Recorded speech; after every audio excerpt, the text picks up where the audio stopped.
여러분 안녕하십니까? 이진곤 TV입니다. 시사논평 이심전심 오늘 이야기 시작하겠습니다. 오늘은 최경환 전 국회의원의 옥중서신 이야기입니다. 최경환 전 부총리죠. 경제부총리 그리고 이제 전 국회의원 이분이 11일 날 대법원으로부터 징역 5년에 벌금 1억 5천만 원을 확정 판결을 받았습니다.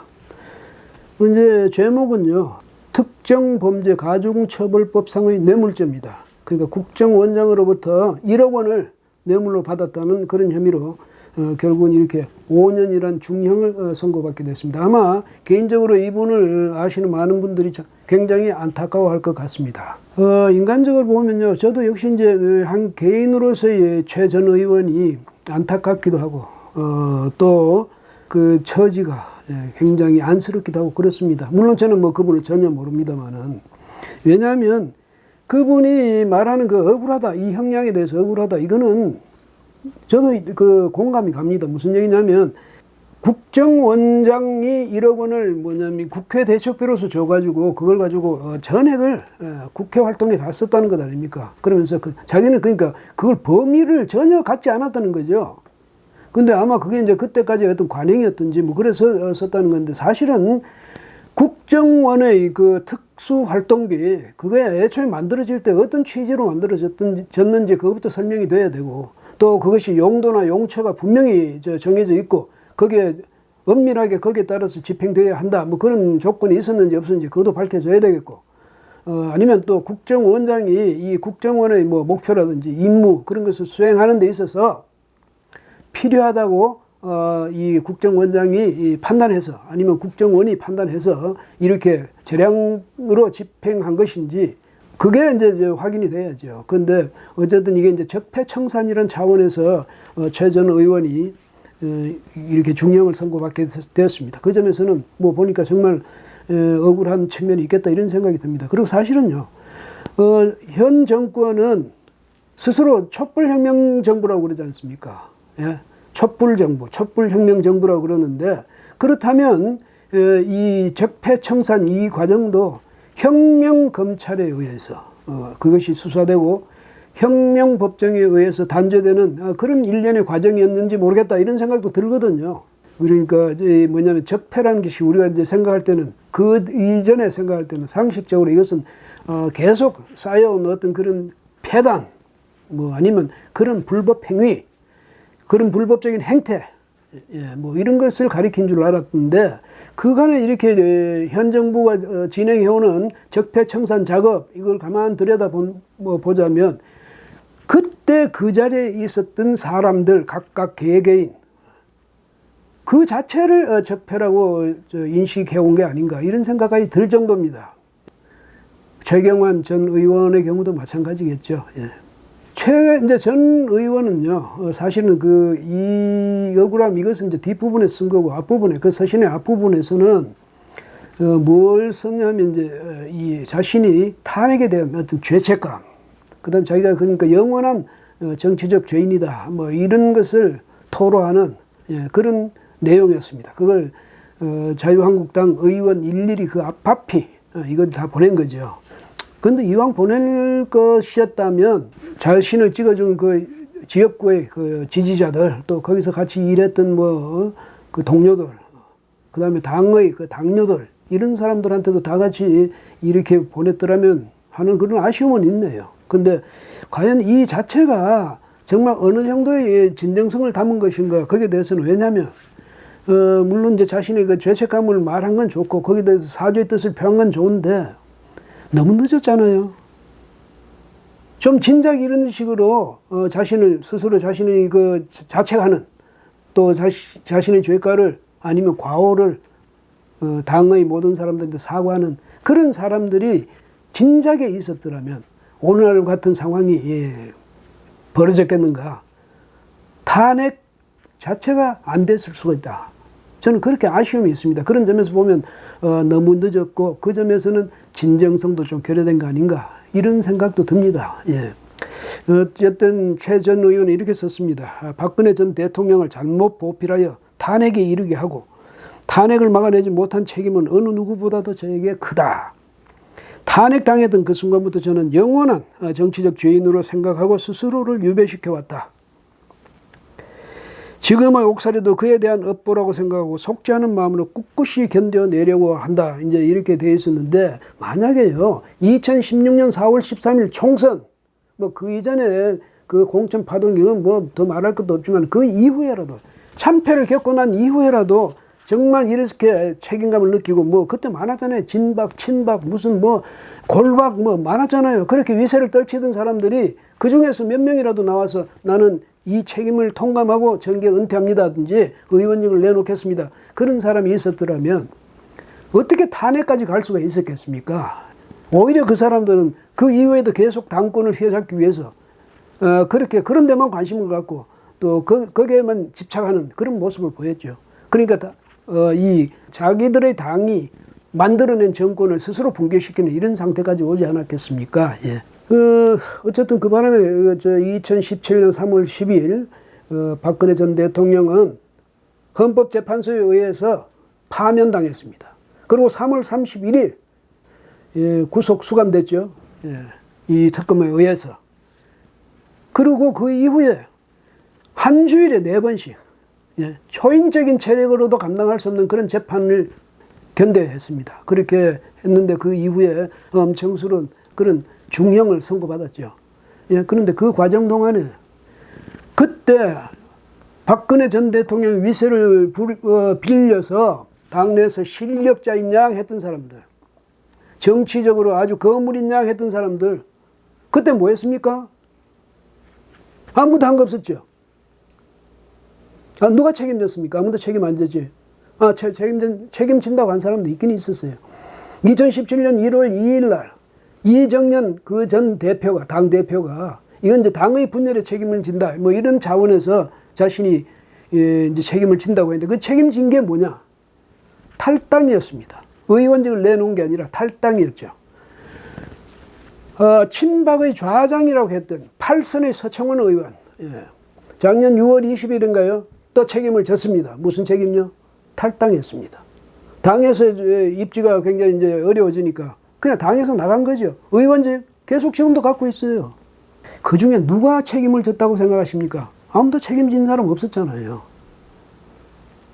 정권이 그렇게 몰락했는데도. 그러니까 오늘날까지도 국민들에게 어떤 그 사람들이 반성한다 그런 데서 신뢰를 못 받고 있잖아요. 최 전 의원은 또 이렇게 쓰고 있습니다. 누구의 잘잘못을 따지기보다는 저 같은 사람이 제일 큰 책임이 있고 당시를 함께했던 우리 모두가 완전히 자유로울 수는 없지 않겠나, 이런 마음가짐이라면 우리는 하나가 될 수가 있다, 이러면서 만일 정치적 희생양이 필요하다면 제가 기꺼이 그걸 자임하겠다, 이런 이제 말도 했는데요. 이게 전적으로 내 책임이다고 그렇게 이걸 책임을 떠안는 그런 모습은 아니죠. 그런 분위기는 아니죠. 우리 모두가 같이 책임져야 된다. 나만이 책임질 일은 아니다, 이 말이에요. 내가 가장 큰 책임은 있을지 모르지만, 그 다음에 희생양이라고 말하면 그건 자신을 나를 희생양 삼아라. 내가 희생양, 그래 좋다, 내가 희생양 할게, 이건 무슨 말입니까? 나한테 책임이 있다는 건 아니다. 근데 당신들이 뭐 나를 희생양 삼아서 어떻게든 당신들이 죄를 모면하겠다든지 뭐 책임을 벗겠다든지 아니면 그렇게 함으로써 자유한국당을 되살려 보겠다든지 이런 생각이 있다면 나를 그래 희생양 삼으라. 그래서 국민들한테도 그렇게 내가 잘못했다고 해라, 이런 식입니다. 이거는 말하자면 진실로 자신의 잘못을 뉘우치고 그런 게 아니죠. 옛날에 그 최 의원 말이죠, 얼마나 그 4.13 총선 때 기세 등등했습니까? 진박 간별한다고 그러고, 누가 진짜 친박인지 그거 지금 가려내겠다고 그러고, 공천 과정에서요. 그러니 그 선거에서 이길 수가 있겠습니까? 못 이기는 거지. 당연히 못 이기게 돼 있는 거예요. 이기면 안 되지. 그런 정당이 만약에 그때 또 선거에서 이겼다? 말도 안 되죠. 그 다음에 선거에서 그렇게 졌더라면 서로 그래도 결속해가지고 이제 서로 제가 잘못입니다, 제 잘못입니다, 이렇게 서로 그렇게 이야기하면서 이제는 같이 뭉쳐서 우리를 지지해준 유권자들에게도 잘못을 철저히 우리가 이제 반성하고 사죄드리면서 앞으로는 이런 일이 다시는 없을 것을 그분들 앞에서 맹세하자. 그리고 다시 이제 결집된 힘으로 앞으로 다시는 이런 비극을 초래하지 않도록 우리 같이 노력하자. 만약에 이렇게 됐더라면 탄핵이 됐겠습니까? 안 됐죠. 당이 그렇게 몰락했겠습니까? 안 했죠. 분당 사태 빚었겠습니까? 안 빚었죠. 그럼 그 이후에라도 이제 분당까지 갔습니다. 근데 그 이후에 그 분당했던 사람들이 다시 모였어요. 어디에? 한 지붕 아래 다시 모였어요. 그런데 서로가 철저히 반성한 바탕 위에서 모인 게 아니에요. 진박, 친박 이 사람들도 마찬가지, 비박 이 사람들도 마찬가지로 언제 그런 일이 있었느냐. 전혀 거기에 대해서는 모르는 체하고 그냥 모인 거예요. 그러니까 지금까지도 친박, 비박 계속 저렇게 이 갈등을 빚고 있는 것 아닙니까? 더더구나 내년 또 총선이 다가오니까 이제는 당 혁신위원회인가요? 거기서 공천이 저 기준 같은 걸 슬쩍 해가지고 만들어가지고 정식 보고서는 아닌데 슬쩍 내놓은 모양이에요. 거기 보니까 현직 의원 50% 물갈이 뭐 이런 이야기도 들어있다고 해요. 그러니까 지금 당내에서는 또 와글와글이죠. 무슨 얘기냐면 이분들이 나부터 희생해서 이 당을 구하겠다 그런 사람 아무도 없어요. 제가 볼 때는 물론 아무도 없는 건 아닌지 모르지만 제가 볼 때는 그렇다는 겁니다. 아무도 내가 희생할 생각은 안 하면서 뭐라 하냐면 이러죠. 만약에 내 자리를 누가 뺐으면 이 당은 안 된다. 우리 당은 참패한다. 내 자리를 뺐으면. 왜? 우린 나가서 또 당을 만들 거니까. 만약에 나를 그냥 건들지 말고 내 자리를 그냥 보장해주면 우리 당은 이긴다. 왜? 나는 안 나갈 테니까. 아무도 진정으로 반성하지 않고 아무도 그 잘못된 것을 내 책임으로 끌어안지 않고 이렇게 이 옥중서신을 보내가면서까지 최 의원은 그냥 이 정도라도 이야기는 했어요. 뭐 때가 늦긴 했고 또 거기도 진정성이 약간 결여된 것 같아서 감동을 주기에는 좀 모자라는 그런 서신이긴 하지만 어쨌든 최선 의원은 이렇게까지라도 이야기했습니다. 근데 당내에서 이분 말고 누가 이런 식으로라도 서신 한 장 또 반성의 뭐 글 하나 하다못해 SNS라도 올린 분 있습니까? 없잖아요. 이러니까 보수 정당 안 된다는 겁니다. 그 자기들 지지해주고 지원해주고 지금까지도 기대해주는 사람들 얼마나 많습니까? 우리 국민 가운데. 그 사람들의 기대, 어떤 희망을 이런 식으로 꺾으면 안 되죠. 그래서 이거 저는 좀 지켜보겠습니다만은 우리 국민들 또 우리 보수 우파, 자유 우파의 모든 유권자들 다 지켜볼 겁니다. 왜? 최경환 전 의원의 옥중서신이 당내에 가서 어떤 영향력을, 어떤 파급 효과를 미칠 것인지, 어떤 파급 효과가 날 것인지 여기에 대해서 우리가 다 하게 될 텐데요. 태풍으로 작용할까요? 태풍, 글쎄 제 생각에는 그거는 어림없는 소리인 것 같습니다. 예. 태풍으로 그 정도로 받아들일 사람들이 아니죠. 사실은 태풍이 돼야 될 텐데. 그럼 미풍 정도는 되겠습니까? 제 생각엔 그것도 아닐 것 같네요. 왜? 다들 애서 외면하겠죠. 못 본 척하고. 뭐 그런 게 있었어, 이 정도로. 왜? 그걸 아는 척하면 그 순간 자기가 책임을 통감해야 되니까.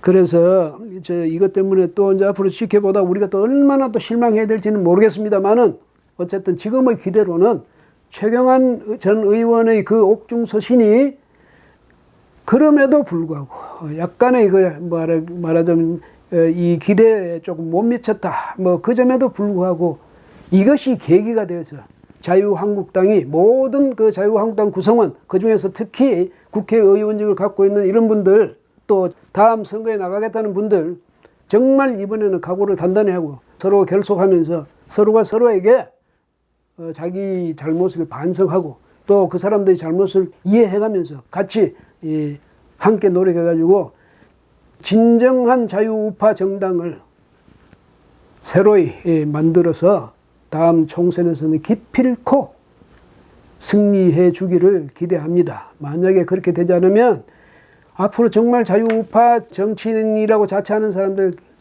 앞날이 없습니다. 그 정당 앞날이 전혀 없습니다. 이 점을 분명히 좀 유념해 주시기 바랍니다. 오늘은 여기까지 하겠습니다. 고맙습니다.